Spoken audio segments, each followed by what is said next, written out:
Dar Papa Franġisku waħda mis-servizzi tal-Fondazzjoni Dar Elena flimkien ma' Dar Maria Dolores u Reach Residential.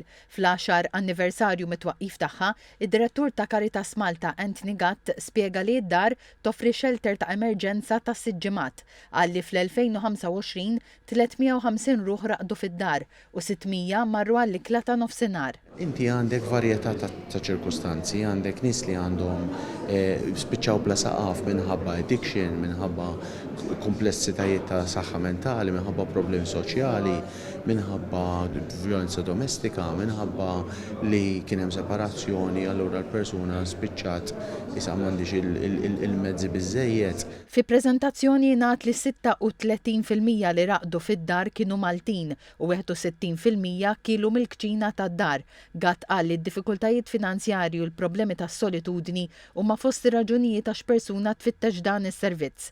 Iċ-chairperson tal-Fondazzjoni Alf Mizzi, Julian Sammut, qal li matul dawn l-10 snin il-Fondazzjoni dejjem ħadet ħsieb il-kċina u l-ikel. Nidem li hu batut u li għandu bżonn jitla u jgħin lilu nnifsu jrid ikun b'saħħtu fiżikament ukoll mentalment u l-ikel jgħin. U li jkun hawn ambjent akkoljenti.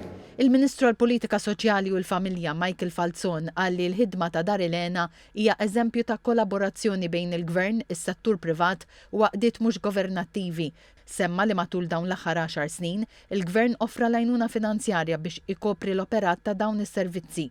Fil-fatt semma li din is-sena l-allokazzjoni tal-Gvern żdiedet b'26% għal €1,000,000.